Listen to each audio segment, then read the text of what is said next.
Hey Chad, how are you? Hey Robin, how you doing? Good. It is Second such an honor to have you back. second episode. We're doing this again. It's great. Yep. Yep. It's like a milestone moment. And I also want to say today is Armed Forces Day. So thank you because you're a veteran and thank you to all veterans and military service people. I appreciate that. That's really cool. Um, I didn't even know that. yeah. Yep. So, Yeah, and it's cool. Yeah. Where it's a very big milestone moment that we're recording on a day like today. that's really cool. So, yeah. So when we talked the last time, you mentioned about self-forgiveness. You did speak a little bit about it, but it's been on my mind ever since we met last, and it's something I struggle with. So, I was wondering if we could do maybe a deeper dive on that Yeah. and how there's an element of shame and guilt in that also. And I think that is kind of common also for veterans and first responders. So if you're open to it, I would love for you to explain how you've dealt with that, maybe some examples of when you didn't forgive yourself very easily, but now how you work yourself through that, if you're okay with that. Oh yeah. I mean, it's a heavy topic, I think, Yeah. because a lot of us carry this around. And I was just talking to somebody about this on the sports field of all places today, and another dad, and we're sitting there in our dad shirts watching the kids play on the field, and this topic came up, and I think so many of us can relate to it. We just don't want to ever talk about it because how Yeah. would you even begin to say, "Hey, I have some shame and guilt going on. I feel really weighed down today." We don't even know. Yeah.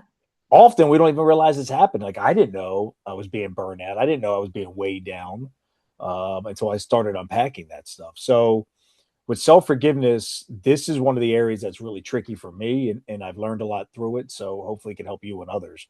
Yeah. I the core fundamental for me is the four R's, and they're responsibility. I wrote this down so I don't forget: responsibility, remorse, restoration, and renewal.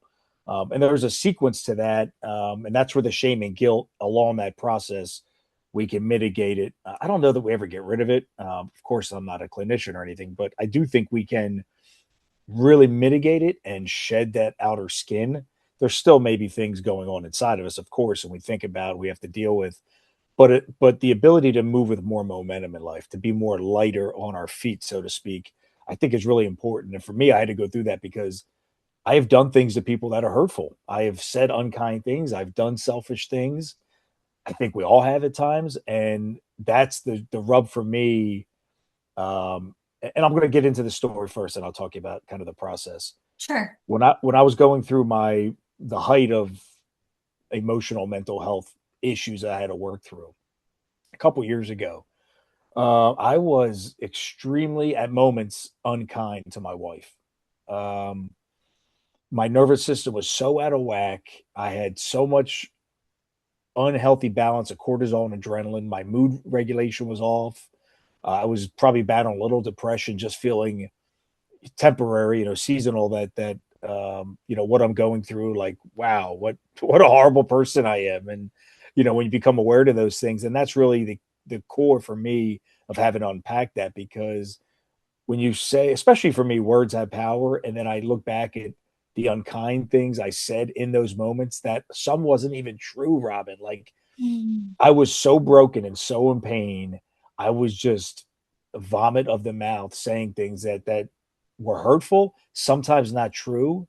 For example, would be like, I've always been this angry, or you have always done this to me, or just things that really, like, always, never, ever. Like, I hate those finite words.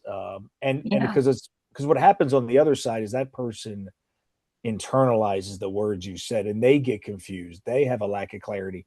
Well, was it fake? Do we have a good marriage?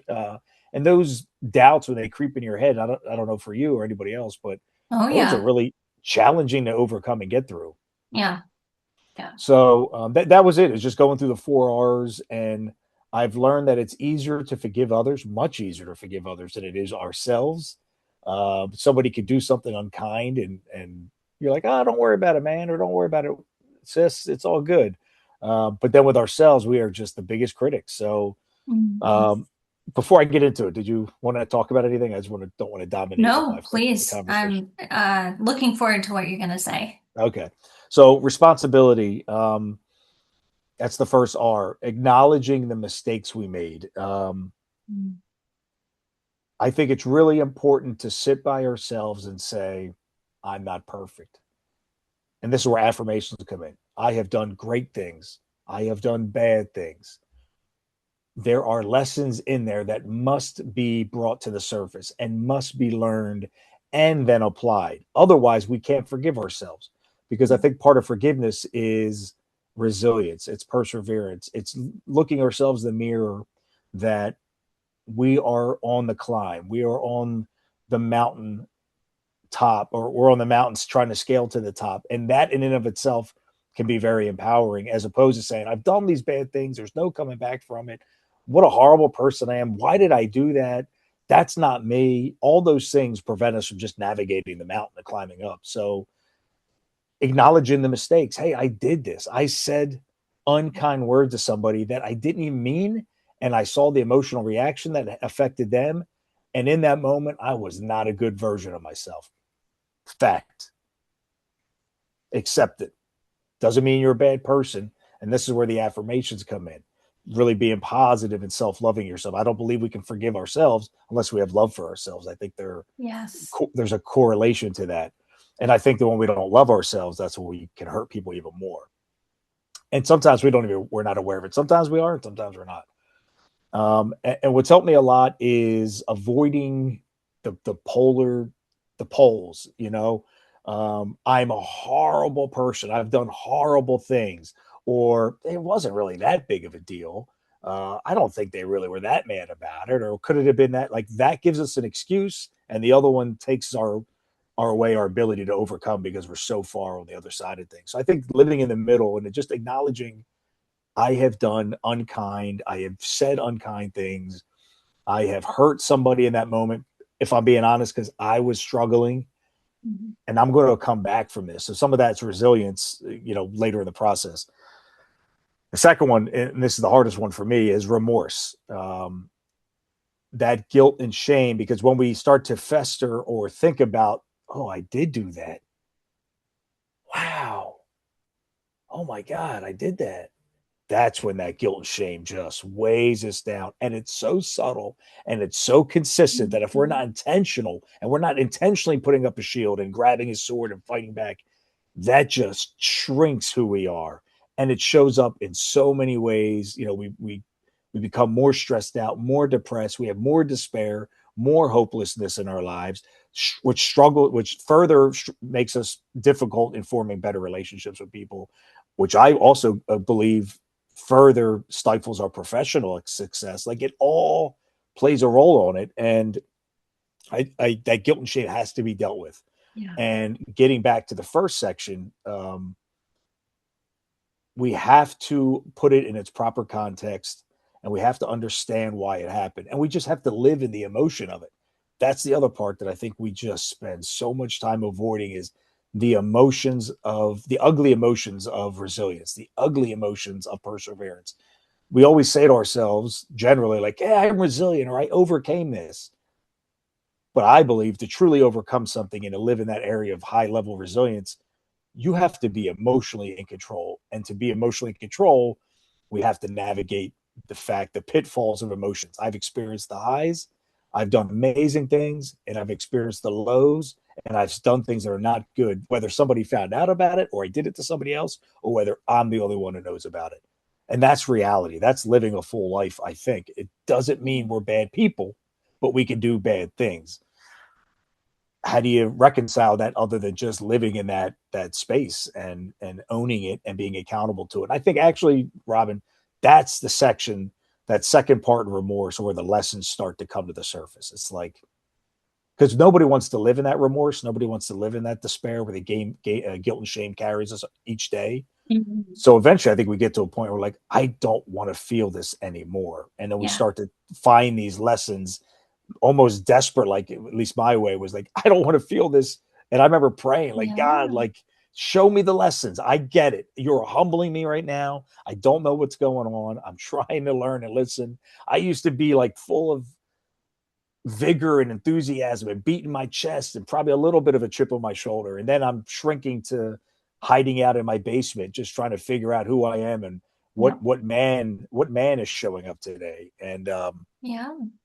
but that's part of the restoration, which is the third R. And Okay. that's where we start to identify those lessons. We start to answer those lessons or answer those questions, and we slowly start to put into practice the process of getting better, the process of understanding who we are, the process of understanding how we show up in the world, how we show up for others. And it's those lessons that we start to put into it that we're building our insides from the inside out, which then I believe helps us create that light that we can put out externally. But I don't believe we can get there unless we start to really attack our emotions and understand how we show up in the world. And then the last one is renewal. This is the part where hopefully we develop the self compassion. Hopefully we start to embrace our humanity. We're able to start answering tough questions instead of doing this, or we can answer the questions. We can look people in the eye and say, yeah, that happened. And I don't know how, why that happened. But what I do know is on the other side of that, I learned how to forgive myself more. And that helped me be a better friend and a better neighbor and a better colleague to others, because I started to push through the baggage and embrace life for what it is. I don't believe when we're born with this guilt and shame. No. We acquire it through our lifetime, like suitcase luggage, and we just keep filling it up Yes. and filling it up. Yeah. And I think it's eventually you got to take that large suitcase, that 100-pound one, and just throw it off the cliff and just say, I'm done filling you up. I'm going to travel light. I got a satchel and I'm good with that. Hmm. And it doesn't mean the baggage run away. You just shrunk it into a smaller bag. And that is Easier to carry. easier to carry, a lot lighter to Yeah. carry. And then I Yeah. still think we can shed some of that even more over time as we develop, through our Yeah. principles. So Yeah. kind of to bring it home is responsibility, remorse, restoration, and renewal. And I do want to talk about some of these benefits. And I apologize reading Yeah. off a paper. My brain these days are like I was sitting in my daughter's dance recital taking notes so I could Mhm. be prepared for this. So, Please don't um, apologize. I do it too, so you're good. yeah. So some of the benefits that I've experienced, and I think my nervous system's out of whack from military service, police service, some of my childhood experiences, I definitely have Mhm. carried with me, and I had to unpack some of that. Not that it was. I think that's the other thing. People are like, "Well, I haven't had any adverse childhood experiences." You don't have to be beaten. You don't have to be Yes. grossly neglected where you're not eating for days on end. Yeah. Your parents don't have to be alcoholics. Obviously, if all those things are true, then that exasperates, somebody's ability to have more trauma as an adult. Right. But just trauma and adverse experiences are all beholden to us as individuals. So, Hmm. embrace the things about your life that maybe aren't the most favorable. Be willing to ask questions and understand that, and leveling up a little bit. And that doesn't take away from all the good that we've done, the good we experience. I think sometimes, at least I wrestle with this, addressing some of the childhood stuff. I had some shame because I'm bringing this stuff to my mom and dad, who I have immense respect for. I Hmm. look up to and admiration. I see them for who they are, human beings, just like me, with their flaws, with their strengths. And that was a little bit of an adjustment to say, hey, mom and dad, I'm working through some stuff. It's not your fault. It's really Hmm. not your fault. And I don't have any resentment. And I forgive you for everything you've ever done, good and bad and whatever. Like, and I remember my mom getting emotional, like, we tried our best, son. And it's like, again, it's like those, sorry about that, those experiences, when we can share those with people, I think that's the true element of humanity is we've all made mistakes. And that self compassion then gives us the ability to really love on others because we recognize it ourselves. So how can we Yes. possibly judge somebody else? I mean, you have nothing but love and empathy. And I think that's one of the benefits is just greater empathy for others when we can start to love ourselves and see ourselves as God's child, just this Yeah. innocent baby.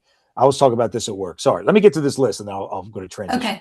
Okay. Reduced anxiety and depression, increased self esteem, emotional resilience, lower stress levels. My sleep has gotten better. I'm truly accountable to myself. I don't think I ever was truly accountable, which then also helps me have greater empathy for others. Mm. And I was talking about this at work. Oh, I don't even remember the story I was going to tell. Anyway, we'll get to it. But Mhm. um, I would love to hear your thoughts on it because it sounds like you come from a place of a life experiences that it just I don't know, but I gather like those are part of your life. If you wouldn't mind sharing, I'd love to hear it. Oh, I have a lot to say. Um, Well, I remember talking to my mom about this because when I went through my healing journey 6 years ago, she didn't understand what I was going through. She couldn't relate to it. A lot of that is because of her childhood trauma. She was taught just to push it down, not deal with it. It was never safe for her to express her emotion. So when I was working through my healing journey, we had a disconnect. She couldn't relate to me and didn't understand why I was so sick, why I was having suicidal thoughts. Like she couldn't relate to me. But in time, as I was learning more and I was trying to gently share what I was learning because I realized, oh, like this goes back really far for me. This goes back really far for my mom. Like it's generational, of course. And at first she was not accepting of what I was trying to share because again, she wasn't taught that it was safe to look at emotions and really work through them.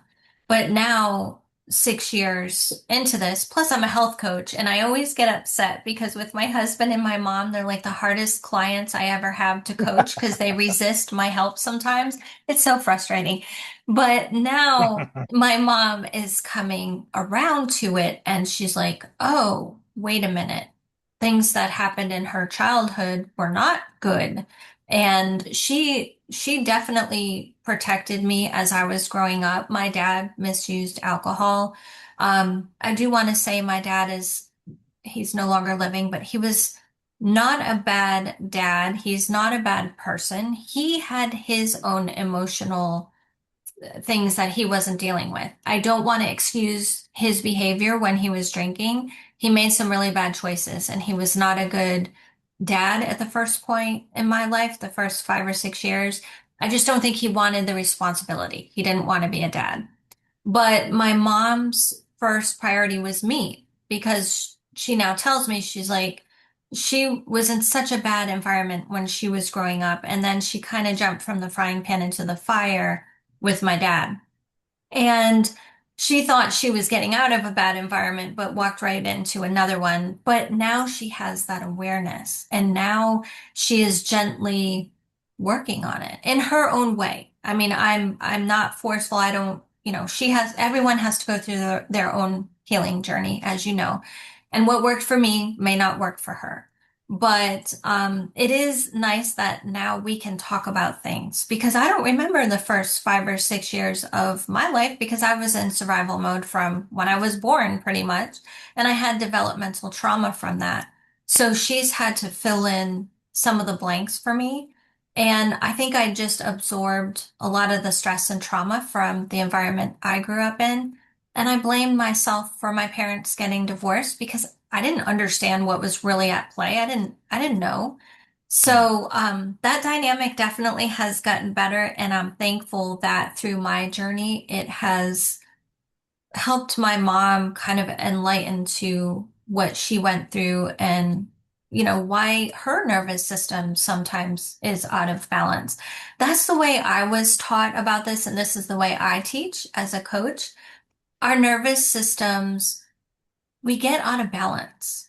We're not sick. We're not broken. We're just out of balance and we can get back into balance, but it's a process and it's different for everyone. And when you said, we can't avoid the emotions, you are so right. But if we don't know how to work with our emotions and how to regulate our emotions, it makes it even more scary because all we're seeing is a perspective of, well, I don't feel good. I'm lashing out at people. Sometimes we blame ourselves for being bad people. We don't know that there is light at the end of the tunnel if once we start working on it. It takes time. It's not a quick fix, of course. But I think that's some of what's missing in this work is we we're just not shown ways to work with this stuff. Or maybe we try it at first and it doesn't work or it doesn't feel good. We don't realize you have to keep doing it. It's a practice. It's Mhm. not just a once and done type of thing. Does that make sense to you? Yeah, I mean, I have questions for you if you don't mind. Of course, please. What did it take for you to get to the place where you forgive your mom? Like that initial, maybe your lack of awareness, you're going through these early steps of your healing journey. When did that transition where you started to see your mom as the flawed person she is and not just the person that had some elements that affected you in a negative way? I think a lot of it is um, when I started rebalancing my nervous system and I was finally getting out of that fight or flight mode because when we're in fight or flight mode, forget it. I mean, it's tough. We don't even look at ourselves good. There's no way we can forgive someone else, of course. Hmm. But Right. as my nervous system started balancing and my baseline was becoming more calm, I could hear my inner voice, my intuition. And then I started working on processing some stuff. Of course, I had help from coaches and stuff. But as I started doing the work, I started putting pieces together of what I knew. And I would talk to my mom about some things. Granted, sometimes all of our nervous systems at times still get dysregulated, but when we have the tools, we can re-regulate. It's not a problem. But now that my mom, I'd like to say she has done some of her work a little bit. We're both coming to a place where we're more calm. So when we're both not activated, we can talk through some of this stuff. And I have so much empathy and compassion for her and what she endured. I had no idea. I had Mm. no clue that she was going through any of this. I mean, I have to say my mom was a very nurturing and loving mom, but there were times where her attitude was kind of harsh. And, but I didn't realize, oh, maybe she's going through something. Like I had no idea the weight she was carrying. So as I started rebalancing and doing the work on myself, I started being able to look at others again with just an open lens, not from a selfish lens, more of like, what happened to you? What made you like this? Not what's wrong with you, what happened in your life? And that was an eye opener, but it took time. It definitely Mm. took time of me working on myself. Does that answer your question? Yeah, and I love how you said what happened to you as opposed to what's wrong with you. Yes. Because that is such a that is a phrase. There's so many phrases, right? There's so many phrases that we say them without actually stopping for a second and thinking how that person could receive them. Because Yeah. I didn't swear at them, I didn't demean them outright. Mhm. I asked them, "What is wrong with you?" But that question is like, I don't know, because what is wrong with me? Because I know I have something wrong with me, and that voice in the head just keeps Oh, overworking, yes. overworking, trying to Yeah. answer that question. What's wrong with me? Hmm. There must be something. Now you're grasping for straws, trying to find that. Yeah, that deregulated nervous system is what a Our brains are very creative and it will come up with an answer. it will. Yeah. All right, another question for you, Yeah. Yeah. and this is one I've been fascinated with lately, watching videos on YouTube and going down the rabbit hole of like families. Hmm. As my kids are, teenagers and entering this period where they're aware and they have their own stories they're going to tell about their Oh, own childhood, yeah. just like I do. So like Yeah. that is like I'm on my best behavior. Divorce. What was the first memory you have of this recognition that my parents are no longer going to be together? And then you said you also carried around a lot of guilt and shame, which I'm learning that's very common. Hmm. When did you start recognizing that maybe you were the reason, even though you weren't? I can only imagine how hard that is as a young kid. When did, like, if you just talk about that, because I think that's people can When relate. did I realize I wasn't the reason or, No, yeah, no. When did you like? When did you start thinking? When did you carry around that guilt and shame? Was it your oh, whole childhood? I think in the beginning I didn't realize that I did that because I was so young. Really I didn't know what was happening in my childhood the first 5 or 6 years because again, being in survival mode, we don't make memories. We're just trying to survive. So my family dynamic was a little different because I'm an only child, first of all. And when my parents got divorced, about a year later, we ended up moving back into our old neighborhood right across from where my dad lived. Hmm. And I would see him, I would watch out the garage window, the windows and the big garage door. I would look out the windows and wonder, like, why isn't he coming to see me? Hmm. What did I do? Why is he not coming over for like a year or two? I had no contact with my dad, but yet I could see him through Oof. this window wondering, Wow. why isn't he coming to see me? And my mom told me I would question her all the time, like, why doesn't he love me? Why is he not coming to see me? And finally, she was like, Robin, I'm sorry, I can't answer that. I don't know. And eventually, I did end up seeing him on weekends. Um, my mom remarried after a couple years, and I went to the father and daughter dance with my stepfather. And being that we were all in the same town, somebody, I guess one of my dad's friends, had saw me with my stepfather, told my dad about it. He got upset. And he came back in my life because he's like, well, I don't want someone else taking my place, basically. Hmm. But I think it started there for me. I may not have really realized it, but I always wanted my mom and dad to get back together, always. And nothing against my stepfather. He was amazing. He raised me like I was his own. There was never any problem. I mean, well, don't get me wrong. I guess we did have a little friction here and there, but he was not a bad person. I just always wanted my mom and dad to get back together. But now I guess as I got older, maybe in my 20s, I'm like, wait a minute. No, they should never have gotten back together. But I still didn't really know it until my healing journey, like, oh my goodness, thank God they didn't get back together. But, Hmm. it's just the stories we put together and tell ourselves from when we're children, and then that story just keeps evolving. It doesn't mean it's right. It's just we carry it with us into adulthood, and then we got to work on it at some point. Do you Yeah. agree? Yeah. Yeah. When I was early on my healing journey, I love that phrase, by the way. When I was early on that, I read a book got recommended to me called The Deadly Diet. Have you ever heard of this? Mm-mm.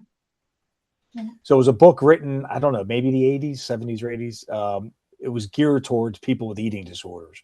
And it was still when at a time where we're learning much about it. And the core theme of an eating disorder is, and I never had one, I have. is okay. So Yeah, yeah, then I'll share this story and yeah. any commentary you want to add, I'd love to hear it if you're able. Um, is self esteem. And I didn't Mm, realize growing up, I had a very low, very insecure, very just a low degree of self esteem. I think it resonated from routinely underperforming in activities, school, sports, okay. never achieving the way I thought I I can could, relate to that. Yeah. and then also never really being encouraged or pumped up or reminded of, you know, it's okay to have failures. These failures lead to things. I was never Yeah. really developed in that way. Yeah. So, and the reason I share all this is that voice in my head ended up becoming my life coach. Mm, But the book, when I read The Deadly Diet, which is why it got recommended to me, the research the author found that the voice inside our head always lies to us, mm, which is a fascinating concept. And the reason I share it with especially cops and young veterans is we can actually turn that voice off. And I'll give you an example. The voice for me used to say, and it still happens, but I've developed the tools to counteract it. Well, you're not worthy of this promotion. Um, you better enjoy it now because this won't last forever. Um, you got lucky. You got lucky you had this success. So everything was about, I should be grateful. I should be on my hands and knees giving thanks for everything. I should be apologetic every time something doesn't go away because a voice is saying, you messed up. You messed up. Oh, well, then I better fix it. How do I fix it? I don't know. I'll just go say I'm sorry to somebody. So just that level of like insecurity as a man, yeah. especially, I feel like in society, people don't expect men, even though we're highly insecure, just like women, everybody is. Yep. People look at men with a little bit higher expectations. You're not. You're a man. You're not allowed to be insecure. What do you? You know, you wear ripped jeans and you wear the same shirt 3 days in a row. Like that's just what it means to be a dude. No, we still carry around the same insecurities, and we also are less vulnerable than women. And that's a general stereotype, but I think that's true. So that's Mhm. even worse because we don't open up. We don't know how to say these things. And I remember first just opening up and saying I am struggling. I just remember how Yeah. hard that was. I didn't even know how Yeah. to say the words. I remember rolling my own eyes or just like making these faces of like I don't know. I don't feel good. I don't even know what that means. I don't feel good.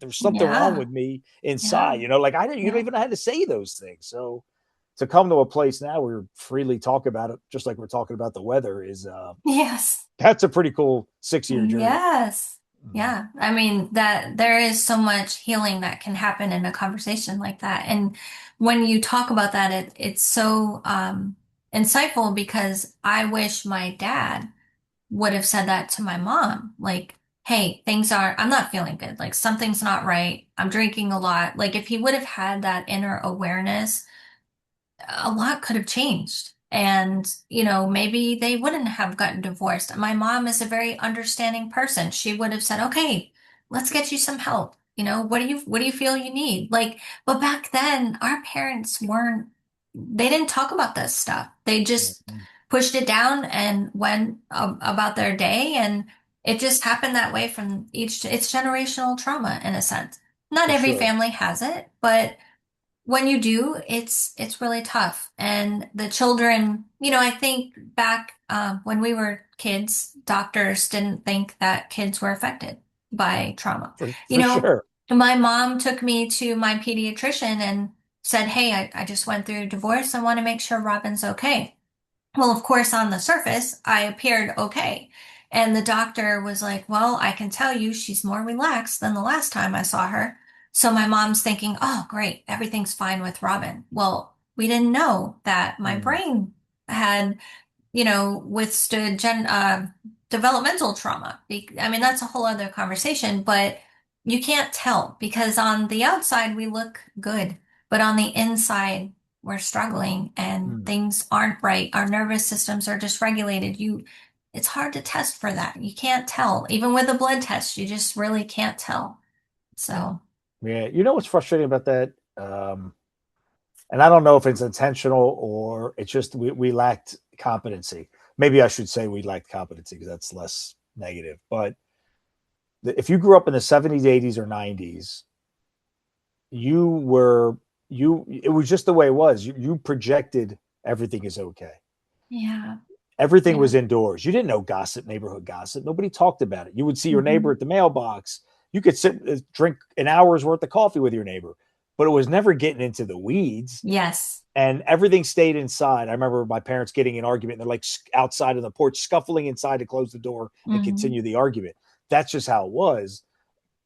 What that creates over time is I have issues because I'm a creature, a living creature, a human being with a complex brain, and I've been conditioned to think that we have to keep all this inside, whether it's Yes. indoors or inside our bodies, and it's a subtle thing, like Yeah. nobody said that you have to do it. It's just how it's the example that was set for us. And, Exactly. and the Yeah. second thing that really annoys me is and you said this, and I believed it, and I think doctors believed it. I hope they believed it and not intentional.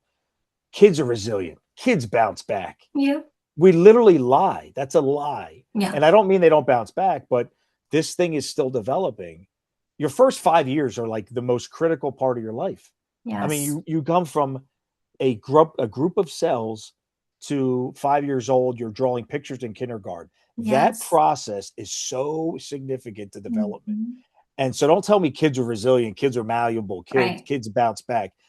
Every negative trauma, it's like injecting it into their brain. So yeah, they're Hmm. developing their core memories and they're being shown and taught how to grow up and live. But at the same time, we're injecting negative things. Don't tell me that like that's not going to affect them. It is going Yes. to affect them, and it's Yes. okay that it affects them. We just have to be aware and then talk about how to overcome that. Well, I want to back that up with something positive, if you don't mind. I love it. It was also said that when teenagers got a certain age, that their brains stopped changing. And it has been proven now that that is not the case. And our brains can change from when we're born until we take our last breath. So we have so much more control than we knew. And exactly like you said, we can change it. We can change our brains. It's a process. It's not always easy, but it is a little bit of hard work. But it's more about the dedication and the consistency. But no Mm-hmm. matter what has happened in our past, it doesn't define us. We can change it. Oh, for sure. It's funny you say that. I remember in the early part of the process, I don't know who told me, but you know, hear these concepts rewire the brain. Mhm. And I remember thinking to myself, what are you going to do? A cut in my head? I remember like this quick thought, you're going to do surgery and like take one little wire and put it into another wire. Like, what does that mean? Rewire the brain. Yeah. Because I didn't realize we are in this state of flux the entire part of our Yes. lifetime. Yes. So it only makes sense that we can unwire, rewire, add wires. Like we can do all these pathways and different things by Yeah. learning, by being self aware, by being accountable.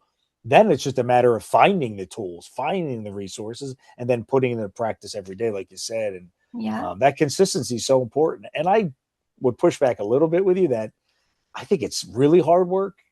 At least it has It been for is. me. It is. And I appreciate you trying to like throw that positive, like motivating factor for people. I don't want to scare people because I I do want know. people to try, but a lot of the key is finding the tools that work for us. Right. If they're forced on us and it doesn't, if we can't relate to it or resonate to it, we're not going to do it. It's not going to help us. But if we do find tools that feel good for us, and it's fine to go through different tools sometimes, and we don't want to overwhelm ourselves, but once we do find what works, try it. Just as Mhm. long as we're consistent with it. I think it's also because the brain heals differently than where if you get a cut on your skin, you can visually see that healing. But when you talk about building new neural pathways in your brain, that's not an easy process. It takes time. Right, It's right. like the negative pathways appeared really quick, it seems, but when you're trying to override that software program in our brain, it takes a long time. Mhm. So that's where the consistency part comes in, and we have to have patience. We have to have compassion and forgive ourselves. So that's why I'm so glad we're talking about this because it's so important. It is. It is. I want to tell you this story because it happened yesterday at work, and it's so we actually acknowledge in the moment how cool this is. That's why I want to share it because I think other people can benefit from this, especially at work. We come into our workplaces and we try our best to be authentic, but if we're being Mhm. honest, we have to fit in. It's a workplace. You can't show up willy nilly and just being yourself like you're in your living room in your pajamas because Yes. there's a degree of professionalism we have to show up with, expectations Yes. to perform at a level. And now we're working with others, and there's a brand and reputation of the company we work for. It's like all that matters, and it's really challenging to be ourselves. But I still think it's worth the endeavor, and here's why. I was having a rough day at work yesterday for whatever reason. Okay. The stress of just being a cop and working on some things at the present moment that is a little heady or highbrow, and it just sucks my energy out. And when it sucks my energy out, the first thing I notice is my nervous system. My adrenaline's going up because I'm feeling anxious or about my project in a good way, but then the Yeah. cortisol's shooting up probably more than necessary or not enough, Hmm. and and it made me moody. So I go outside yesterday. I recognize I'm being moody, but I don't want to be moody.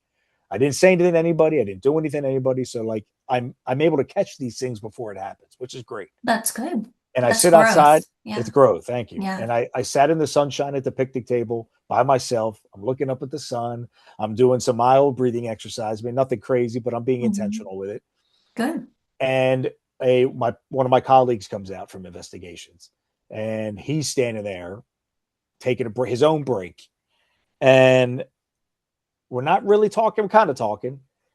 And then another guy comes out. He's in the IT department, and we start talking. And before we realize, the three of us are at the picnic table sharing some of the things that are bothering us. We weren't talking about Wow. the weather. We weren't talking about, buying a motorcycle like guys love to sit. We weren't smoking cigars. We Hmm. were sitting there talking about some of the stuff that causes us stress. And then the one guy that's in the IT department looks up, he goes, man, this feels good to just get it out. And did it for like 5-10 minutes. And then I Yeah. said, yeah. And guess what we get to do now? We get to go back to work and do our thing. And then I was a little lighter. I was in a better mood. And the theme of all of that, and he brought it up, is connection. It's Yes. connection. It's sitting there Yeah. and sharing. And then somebody going, that happened to you? Oh, man, that happened to me too. Oh, okay. Well, what do you do? Yes. Oh, here's what I do. Oh, okay. And maybe it's not that, oh, okay, dramatic, but Yeah. Yeah. we're always listening. We're always keeping our eyes open, right? We're looking for Hmm. something, anything in life that can make us a little bit more money, make us a little bit more happy, make our houses a little nicer, bigger. We're always kind of paying attention to things. So I think Hmm. when you lead by example and put that light out, which I'm so focused on doing at Lehigh now, and setting that example, like I left that little powwow at the picnic table thinking like I created that, and it's not to pat myself on the back. I'm just showing up with the lessons I learned and not hogging them to myself and Yeah. not being selfish with it. I know other people probably feel the way I feel or felt at times. So why Hmm. not lead by example, put that light out, give them permission to Yes. be human, and then we Yeah. keep moving on. This isn't like kumbaya, let's go play a guitar and, sit by a fire and pontificate Hmm. about the blessings of the world. Like that's awesome and we can do that, but when you're at work, you got to get work done. Yeah. And as professionals in the workplace, like that helped me get back to being a performer in the afternoon. I took that break, connected briefly with some teammates, got it off my chest. They got off their chest, and we all separated. And we didn't see each other the rest of the day, but we're Yeah. all in our silos doing our thing. And I just recognized that moment. We all recognize like we don't do this enough, especially as men. Yeah. And why don't we? Because it took 5-10 minutes. It didn't take a lot of energy to do, and then we actually got levity from it. So I think that's whatever. Yeah. amazing. And I want to say a couple of things. One thing, you inspired a safe place for your coworkers. Now they know like, hey, I'm having trouble with something. Do you mind if we just talk about it? Like you open the door for that safety and connection. Like that's important. But I want to ask you, how how would that have looked in your career in the past when you were a police Hmm. officer in the past? Ooh. So this is good, and I'll tell you why. I've always had that capability, Mhm. and I just didn't always recognize it. And for whatever reason, just the way I was created, like we all are, we're created with certain things that make us unique to who we are. Yeah. And one thing for me is I've always been a listener. I've always been naturally curious. I've always loved people. And that has created pathways to be authentic in being curious about others and then also not creating judgmental situations. I've been judgmental at times. I'm not saying I haven't been, Hmm. but just generally. But I didn't know that, like I wasn't aware of that. I just thought I like to talk and hang out with people. Yeah. Um, so early in my policing career, that happened. I had a officer who was experiencing mental health issues, wasn't even there that long. I mean, maybe a year and a half, a year, but we started to build a relationship just because I would ask him about his family, and I was legitimately curious about him and wanted the best for everybody I work with. So Hmm. we built a relationship, a work relationship. Well, one day he calls me and asks me to meet him at this private place. We're both on duty. I drive up and I meet him, and we're talking, and he says, "I'm not feeling too well." I said, "Oh, what's going on? Bellyache or headache?" Yeah. And he starts pouring out some things that were really deep within him. And I remember thinking I was 30, 31 maybe. And I remember thinking, wow, I don't know what to do right now. And this is before I started to recognize stuff that was going on inside of me. Hmm. So it came from a place of like, I want to help him. So I started connecting him with resources. He got into a therapist. That's Uh, good. yeah. Yeah.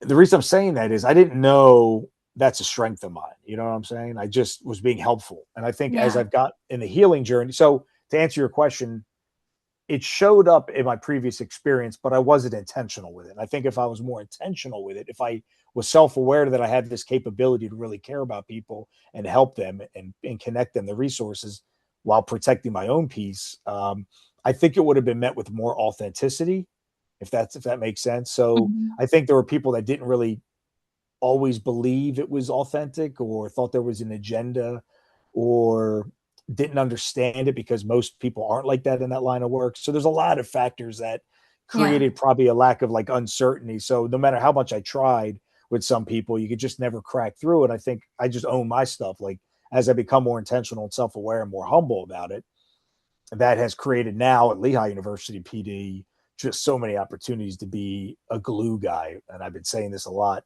And that's to be a guy who treats everyone the same, be extremely positive and helpful, have no cliques or personal agendas, and just be that person that keeps it, keeps people together as much as possible, Yeah. as much as one person can in a culture. So at Lehigh, it's been so intentional and it's helped me so much be locked in and stay consistent because now I can recognize when I'm not feeling great and I recognize when I'm feeling passionate about something and I just double down on the passion, even though Yeah. it comes with ridicule and judgment from others because, you start to position yourself to just be unique and authentic to who you are. And Yeah. that's always going to push some people, in a direction where they don't want that or like that. But yeah, Right. I think from before to now at Lehigh, it's just helped me show up such an amazing way. I mean, I'm proud of it. I'm not saying I'm perfect or I do things perfectly, Oh, but yeah. I'm proud of the intentions because I recognize that I'm trying my best to be a good steward of society, a good human being. And I think when you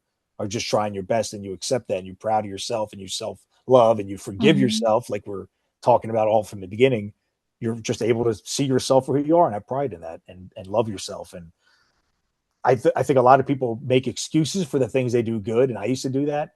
People give me a compliment, and I struggle to just like, thanks, I appreciate that. I'm like, oh well, I got a little lucky, or Yes. well, it wasn't all my credit. Somebody else. And although that may be true, I think there's something powerful about just standing tall, looking somebody in the eye, and saying, thanks. I'm working real hard. Yes. I'm trying my best. Yes. I'm learning every day, and I appreciate you saying that. So thank you. I think that's the best way to handle But I think that element of self-love helps us accept that compliment because and I used to be the same way you were, I would back up the thank you with, but, and I didn't connect with myself. I didn't love who I was. I didn't even know who I was. So how it. could I love myself? And now it's like, oh, thank you for noticing. Like, I have been working on that, or, it's so cool how we evolve. So, That is thank cool. you That is for cool. sharing that. I love that. So before we get on to a couple other things, do you have anything more you wanted to share on self-forgiveness? And thank you for all you did share for Yeah, that. no, I think we got into the weeds. We talked what Yeah. 45 minutes about 50 minutes about forgiveness. That's incredible. That is worthy of that amount of time. It's probably Oh, worthy of yeah. more time because that is foundational to who we are. It's like an investment.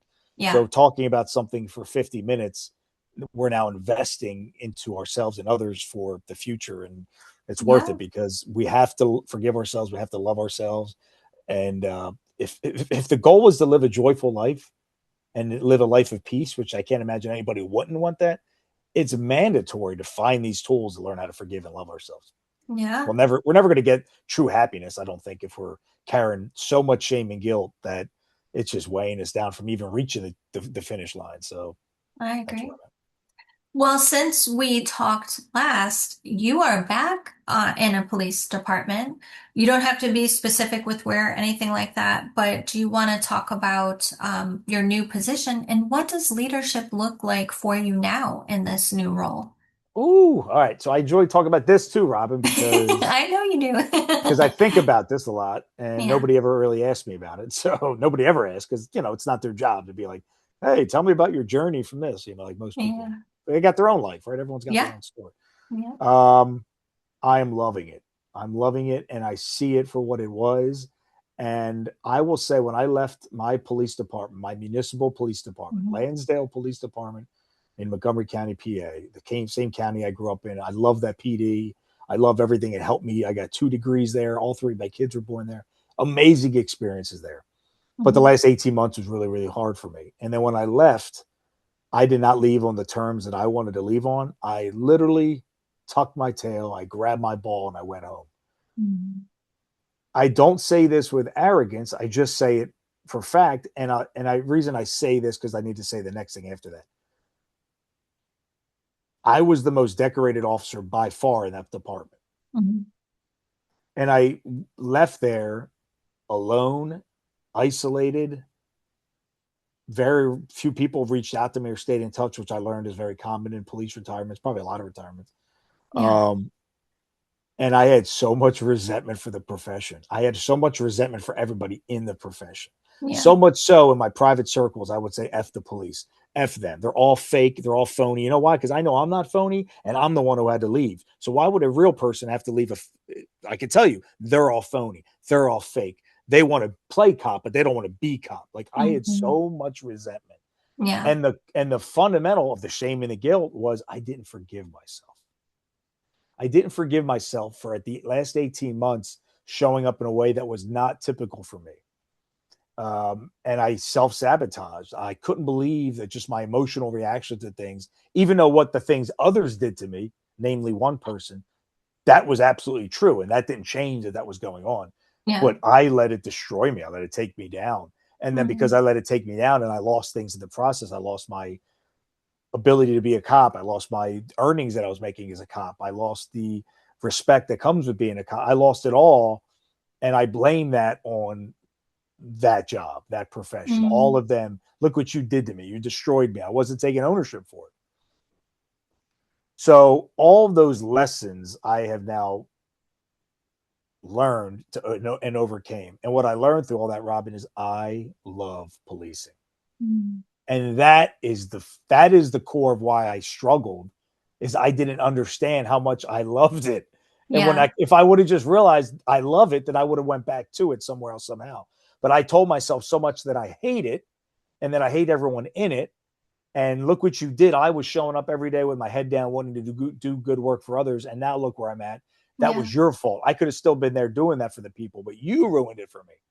Hmm. Until I just started to realize like it's my responsibility, my fault. Then I started to realize how much I love it, how much I love helping people, how much I love being there at 2 a.m. or on a tough criminal investigation, interviewing a victim of sexual assault, and looking them in the eye and telling them I'm here with them. You're not alone. I'm going to do everything I can to help you. Hmm. Yeah, I missed that. I missed it, and I have it again. And it's just I am so mindful every day I walk in the building that this could be my last day here. And I don't say it because I'm looking to leave, but that level of mindfulness and being in the moment helps me to just navigate that stuff, that I Wow. yeah, I do. And I don't, when I say that this could be my last day here, I don't say it and creates fear. I'm not trying to self-sabotage. It's just my internal checklist I do to appreciate why I'm here. And also protects me, I think, from at any given moment when you work in a system, when you're not in a, like I have two small businesses Hmm. that I make all the decisions for. The buck stops with me. I don't have to get permission from anybody. If I do something that's not good for business, I'm the one who gets affected. I'm the Yeah. one who has to suffer. Maybe I lost some financial revenue in that moment through that act, whatever. But when you Hmm. work for somebody else, which most people do, you still have to be a little mindful that at any given moment, I'm an at-will employee. Any of us could get laid off in any industry, really. So not too many Yeah. people are protected. But me, I don't worry about that because I just realized now, one, I'm going to be okay. I've learned a lot of lessons. I'll make it work somewhere else, and I have a lot of gratitude for where I'm at and the people I work with. So I think that shows up in a big way. And by leading, second point to your question, I have been in leadership roles most of my adult life, and it started very early from the Army. But then it goes into policing where I've yet to get promoted one time. And so I last time I got promoted was staff sergeant in the Army in 2004. I have 22 years later, I've yet to ever be promoted as a police officer. A Hmm. detective is considered a lateral promotion and not a direct promotion. So having somebody stand there with my hand on the Bible, pinning the new rank on my lapel, on my collar, I haven't done that in 22 years. Wow. I had a lot of resentment from that because in police work, there's a lot of gatekeeping, a lot of politics.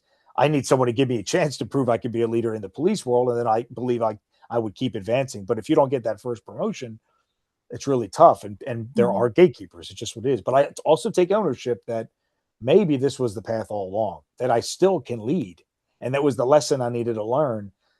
That I still lead every day, and I try to be intentional in my leadership. I don't need a rank. I don't need a position. Hmm. I care about people. I care about the mission. I'm honest with people. I Yeah. lead from the front. I lead by example. All the great tenets of the best leaders that history has ever seen has shown. I try to walk. I do try to show up and do try to show up every day with that. So I Hmm. to say I have overcome my personal limitations of thinking that if I don't get promoted or I'm not in this key spot, I'm not worthy. Or that person thinks they're better than me or everybody else because they got the promotion and I didn't. How dare they? Because I know I could do that job just as well, if not better. All the stupid stuff in our head that I we, can relate completely, and I come from the corporate side. So, yes, I can understand. I thought the same thing. there you go. Yeah. Yeah. And it makes you feel good, right? I got promoted. Somebody saw something in me. But again, you're deriving your self-worth from other things, from Yeah. external things, from You are so achievements, right. from Yes. people.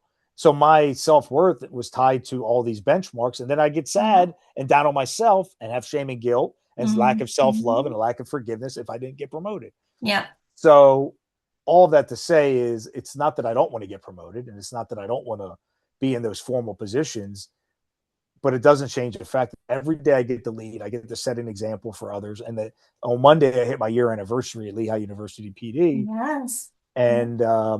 and every day I've been there, and I can say this with the utmost confidence, I have showed up willing to work, wanting to work, willing to lead by example, will lead by example, wanting to be a good teammate and being a good teammate, wanting to be a glue guy, am a glue guy, wanting to be positive and positive. Like that brings me so much self-esteem and self-worth and Yeah. self-confidence that I don't need the rank to do that. It'd be nice, but I'm proud of myself. I love what I'm doing. I love the people I work with, and all that external stuff that I chased and that so many of us chase is Hmm. I think I've overcome that. I think ironically, from what my belief is in my stomach and just my experiences, that tends to be when things happen is when you're not pursuing it, you're not focused on it, you're Yes. not Yes. groveling for it, you're just put your head down, you're doing your work. And if you're good Hmm. at what you do, you have to have faith that it's going to lead you somewhere. And that's the place, the mindset I'm in today.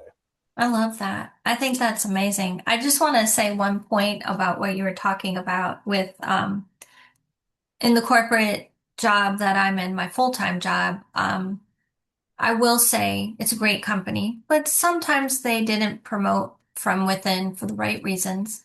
Not everybody knows about leadership or has the skills to really be a very effective, motivating leader. I'm just going to say that. That was my perception, and that's kind of what I experienced also. And of course, I would see others around me moving up. Now, this is before my healing journey, and of course, I would have the feeling of, why aren't they noticing me? Why am I not getting promoted? Well, after my healing journey, I have since gotten a small promotion. And I'm like, well, thank you. I'm thankful they see value in me finally. But at the same time, I'm realizing how much work it takes now being in a bit of a higher position. And I'm like, I don't think I would have, I was not a good version of myself before. I can't take all of the blame for not getting promoted, but I know I do have a part in that. And there's no way I could have handled a higher position in the old me, the old personality, because I wasn't well enough to do that. My brain wasn't functioning in a good way. But now it's different. I look at things differently with, I don't know, just a different view. And I love leadership. I forever want to be a student of leadership, how I can help others rise and grow, because I want that for myself also. And we're all in this together. But like you, I always thought I had to have a title to be a leader, and you really don't. You can be a leader to anyone anytime you want to. It's, you just have to be doing it for the right reasons, of course. So I had that full circle moment of, wow, I don't think I could have handled this before. And now I see why they probably didn't promote me before, but I didn't have that awareness and I had to be honest with myself. And that wasn't easy, but I get it now. Yeah. Congrats, by the way. That's Thank you. amazing. And Thank you. yeah, I think, God, there's so many factors that all play a part in that. So I'm Yeah. just happy that you have become aware which then just what we talked about, what I said, and then you gotten a promotion. So Yeah. that's really neat. One thing I've learned is or experience, and it's a challenge for sure, is people perceive you however they want to perceive you. And in the Yes. leadership game specifically, if you want to train in leadership, you want to coach leadership, if you want to teach it, um, people tend to look at, well, what ranks have you held? What job titles have you held? And that derives your credibility. So it gets challenging Yeah. for me at least, is I have demonstrated over a track record that I believe and I know and I'm confident in myself that I'm a high performing leader. But how do you get other people to see that without having that rank? It's a Hmm. little bit of a challenge because I believe so much of myself that I would be a great police chief, an excellent police chief, because of the fundamentals of being an influencer and motivating people. I think we don't talk about that enough, that Yeah. you have to motivate people. And the Yeah. whole this whole thing that motivation comes from within and self motivates. Yeah, you should be self motivated for your personal goals for sure. I can't Yeah. motivate you for your personal goals. I mean, I could try, but you really got to pursue that. But organizationally, I can absolutely motivate you. I can influence you. I can help you to Hmm. see why this mission is important, why this project is essential, why we chose you, why we didn't choose you, to hope to set you up for next time. Like that takes a daily effort every day, and that's where I show up the best. So, Yeah. those are just. I hope that opportunity comes so I can prove it to myself. I think more than anything that it's been 22 years since I had rank pinned on me, and um, yeah, I look forward to the day that will come. I hopefully that will in police work at least. But like you said, it's just you have to heal yourself, work, do the inner work, and before, Yeah. imagine all you're waiting for your expectations for the external when you have your internals a mess, and then you're mad that you didn't get it. But Oh, you yeah. realize inside your mess, and yeah, it's a mess. Yeah. It's quite an awareness that we have to have. But now I see it and it's like, oh, okay, now I get it. But Exactly. all right, to almost close it out, we did not talk about this last time, and I'm so sorry. Can you tell me about your Motivate Change podcast and also the new podcast project that you're working on? Yeah, yeah. So when I wrote my book in 2023, when I was going through that process, I realized, I believed, I thought, and I still do, but I had all my chips in the middle. I was doing it full time. So, I write the book and do a podcast and do speaking and get it all branded, all lined up to do speaking engagements at events, book signings, get out there and really try to push a message and a narrative of what I believe to be true. So I started the podcast, Motivate Change Podcast, and I've been doing that for 3 years, and it's been amazing. I add a lot of content of self-created content of me, just my thoughts and feelings, a lot of interviews with unique guests, and so many people have podcasts now, so it does get a little convoluted, but Yeah, I just love it because it's a way to be heard. And I feel like everybody creates a podcast. We have a need to say things, we have a need to further amplify what we're trying to get out. yeah, I mean, I guess I'm not saying everybody that's why they do it, but I think a lot of us do it that way.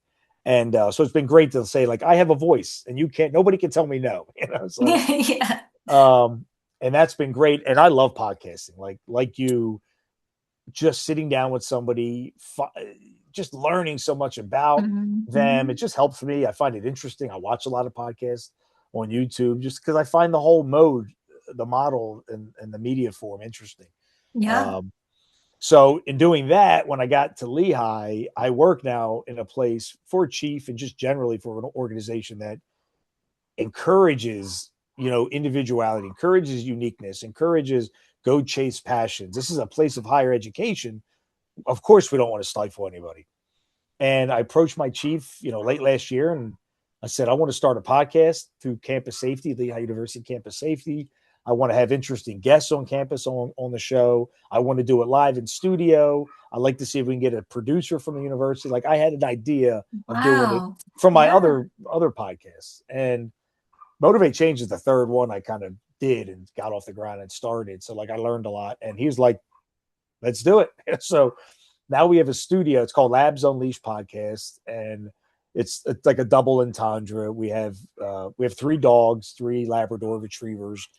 One is a working dog, explosives dog, but the other two are just therapy dogs. They just rove the station with their bones and their balls, and they interact with everybody. They go out to community events on campus. If we have a victim come in the lobby, we have a soft interview room where they can go into. It's decorated nice with soft chairs, no police stuff Nice. whatsoever. Yeah. And the dogs will sit there with them while they're telling, they're recanting their story, and it can be hard sometimes. So they're petting the dogs, and so we have Labradors, and then Lehigh is also known for their research. It's a research institution, R1 rated. So laboratories. So we just came up with Labs Unleashed. It's laboratories. We do a lot of research here. We have Labrador retrievers, and we have a studio we have a producer that produces the show. So just so many amazing aspects of the show. I get to write all the own content for the show, which I really enjoy. I'm a writer inside, so being able to write monologues, long monologues to introduce the guests. I try to do 2 to 4 minute monologues. I just enjoy it. I love it. I love, for me personally, standing in front of a camera with a green screen and saying, today's guest is John Smith. Enjoy the show. Just for me, that's what I don't like to do. If that's authentic to other people, that's great. But for me, I like to be cinematic with it, and so I write these long monologues, and that opens up the show. I just get to do things that are so passionate for me, and then interview these guests. And the most recent guest we just had on this week is his name is Dr. Outing, Outing, and he is the vice president of diversity and inclusion on campus. But his background: West Point instructor, Army. He was in the Navy Academy of Navy, higher ed.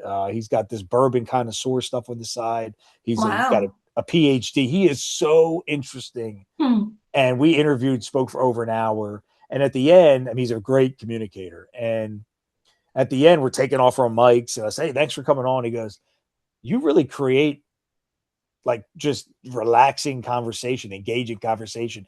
You create it in a way where people just want to share, even if they didn't plan on sharing. And that feedback is really like, it reminds me like, this is what I got to do. I have to keep podcasting, keep Yeah. interviewing people, because there's a way to get this information out and to hear from good people. And Mhm. if I have the ability to draw that out, and I enjoy it on top of it, yeah. So the Labs Unleashed podcast, we release one episode a month. I hope we do more. Um, I also know it could end at any time. Like a lot of the other projects I started, a lot of that is me. I lose the consistency or the vigor for it. So I'm just taking an episode at a time. But yeah, I love it. And to have an institution actually push it and support it. We have Yeah. like 10,000 people on campus during the day. So to have this prestigious school, Lehigh University, so prestigious and beautiful campus, and to have a university push this message, amplify the show. Yeah, I think for our campus community, they can look forward to a lot of like engaging, entertaining, and hopefully content that moves the needle on campus. And if it helps one person, it helps one person. That is worth it. I think that's amazing. And I told you before, I would listen to it and I'm like, he's so in his element. As you do it, you are in your element. You can tell you're very passionate about it, but you're very authentic. It comes across that way for sure. And it's such a good resource for the kids. And I do think it's a way to bridge the gap between the campus police and the campus because kids sometimes they need a little helping hand or they don't know that they can turn to the campus police for certain things. And I just think it's very informative, but you also talk about leadership. You bring inspiring guests. You had a football player on there Yeah, yeah, recently. I mean, it's really cool. Like it's stuff that anybody can relate to, young, older, anyone. And I really think that's neat. And I think your approach with just taking it one episode at a time, that's really good. I think that's really good because you're not putting pressure on yourself. And even if you do have to take a break for a month or two, it's not really going to be a big deal because you're just taking it one episode at a time and you're exactly. enjoying it. You're relieving the pressure so you can enjoy it each time you do record. So I think Yeah, that's a thank you. really good approach. I appreciate you saying that. Thank you. One Yeah. thing is, in your one episode at a time, I've already had like my lieutenant kind of like pump the brakes, buddy. Pump the brakes. Like my goal is like we're going to be the biggest podcast ever. We're going to compete with Joe Rogan. We're going to have celebrities come on, and it's like, are you doing this to get famous, or are you doing it to inform our campus community? I Yeah. said, well, of course I want to do this for the campus community, but the dreamer in me is that we can help more people. The bigger the show gets. That's always my lens. Is Yeah. we can get more. We're trying to raise money for our canines, our dogs on campus, so we can Oh, make more nice. money for them. We can Yeah. get more viewers, which is going to make hopefully even more money for the program. We help more people, maybe start a nonprofit. Like that's how my brain goes. Yeah. And everyone's like, let's just get episode 3 out, or let's Yeah. focus on episode 4. I'm like, yeah, you're right. We're new at this, So Yeah. I appreciate you saying that. It's a good reminder. Just slow it down. Well, I mean, even with my podcast, I started out doing 2 a month. It was good, but then after a while, I'm like, okay, this is too That's a much. lot. That's a lot. It is, because I have to do the market. Well, I get to do the marketing, the Yeah. editing, all that stuff, and I do enjoy it. In fact, the first year I did it, you get your analytics from whatever host you go through, and they labeled me a conversationalist because I enjoy having conversations, and I'm like, that's fitting because I always used to get in trouble when I was working in the office from my full-time job for talking. I used to get in trouble all the time. I'm like, yes, this is a nice way, a nice outlet for me to learn, grow, and connect with people. But I had to be honest with myself, and I think I may have mentioned this before. I had to go to once a month, and sometimes there's a couple months where I need a break. And you know what? That's okay. I feel bad for my listeners, but at the same time, I do have to do what works for me. Sometimes life comes in the way, but I love that I can pick it back up when I can. And it's like I never left. So, I mean, I don't know if my listeners feel that way. I hope they do, but if I'm not doing it at a pace or a way that's comfortable for me, I'm not going to be good at it. And I don't want that. I'd rather wait a month if I need a rest or whatever, and then I can give my all the next time I do it. But it takes time to get to that place though, because I'm not going to lie, there's some months I put a lot of pressure on myself and I have to catch myself. It's not a perfect science, but you Yeah. know, we'll Yeah. all get And that there. and that pressure stinks because if you don't get the views you want or the engagement you want, you're all down on yourself. And it's like if we zoom out, you think to yourself, I'm creating media that's on the internet for posterity. Like Yeah. it's out there.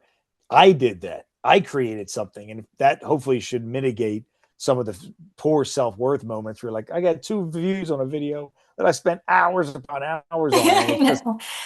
I you're try putting it not out in to the look world. at that. I'm not gonna lie, because if I do get very discouraged sometimes, but my goal is to make an inspirational library that people can turn to, especially veterans and first responders, anyone. Anytime they are having a hard time, they see this podcast pop up. Hey, it's here for you whenever you need it. And looking at it from that lens has helped me tremendously because it's not about all the likes. It's not about how many people see it. If that one person who really needs it sees it and it becomes helpful for them, that's big. And Yeah, that's all I want. That's all I can ask for right now. In time, I may grow it and do what I can with it, but right now I have to meet myself where I'm at. That's where I'm yeah, at. right. I So, struggle with the book sales because it's the duality of like humanity. It's the ego on one shoulder that I've worked so hard to yeah. suppress, or minimize or just understand it's there and how that could show up. For example, I find myself a couple of times a month going on and checking the sales or the bestseller Mm, list. Certainly not every day because I don't think about it every day. But when I yeah. do think about it, I kind of nervously go to check to see did it jump up a little bit in ranking? Did I sell any more copies? And I barely sell any, so it's not like I have these expectations. But that's the ego part. I wanted to do more. I wanted Hmm. more people to see it. Whatever comes with that, yeah, it comes with that. But then the other person's like, dude, you put something out not to be famous or be a bestseller, to help people. So Yeah. if one person is sitting in Iowa reading your book on their Kindle and they're helping themselves grow and be something different, that's why you did it. So you reach your Yeah. goal. Congratulations. Yeah. So like wrestling with the ego is something that I struggle with, and not struggle with, but I'm mindful of, and maybe all of Yeah. us are. Yeah. Sometimes it's just old patterns for us that come back. And again, we have the power to change that and just say, oh, nope, I don't think like that anymore. We're going to go a different way with this. Mhm. And that's okay. Before we do end, just in case there are new listeners listening to this, can you just talk about the book really quick? Yeah, sure. It's a long title, and I wrote it for the policing profession in the military, but it's really applicable for everybody. Mhm. It's called The Holy Trinity of Successful and Healthy Police Organizations, colon, improving leadership, culture, and wellness. Mhm. So basically, my thesis is to be a high performing and successful culture police organization, but really any culture, corporate America. I wrote it in a way where if you work in corporate America, you just substitute the adjectives uh, Mhm. and pronouns, but it's all the same stuff. And the thesis is if you want to run a great agency or organization, anything, if you don't lead with, if you don't hire the best chief executive you can, not a friend, not through politics, through somebody who's going to motivate, influence, and inspire, you will not have the best agency you can have. And maybe that's okay to some people. Maybe boards of, boards, uh, elected officials, maybe they're okay not having the best agency possible. And as long as you know that if you don't hire the best chief or executive, you're not going to have the best department. And they have to be a person that leads through wellness. So Mhm. it kind of ties together. The Holy Trinity for me, I'm religious Christian, Mhm. and it's those three things: leadership, culture, and wellness. If you don't have all three of those, good luck because your organization's, it's going to be a mess. Yeah, I love it. Well, thank you for sharing that again. Thank you. Thanks for asking. I haven't Of plugged that. course. I haven't plugged that in a while. I'm tripping over my words. That's okay. So, before we officially end, is there anything else you'd like to share or talk about? No, I just maybe send something out encouraging the people that it's not over yet. Like whatever is going Yeah. on in your life, it's not over, and that can be good or bad. And everything that begins ends. So I say it in a way like to live a full life, we have to be accepting of all the good things going on in our life. We have to be aware of all the negative things and not fester on them and just embrace the fact that, hey, man, we're living a full life. And every one of us, I think, at that point can relate to good things and bad things. And just keep showing up every day. Like nothing that's bad is going to last forever. That's a guarantee. Yeah, And nothing that's good is going to last forever. I So know. be grateful. And it stinks to say that, but everything that starts ends. Everything that begins has a finish. So just live in it. Be grateful for the good, accept the bad, and just try to be as joyful and show up and take care of people and yourself. And I think that's the most and best we can hope for in life. I love that. And work toward that, forgiving yourself. If Exactly. you Exactly. can, because that is a big part of moving forward.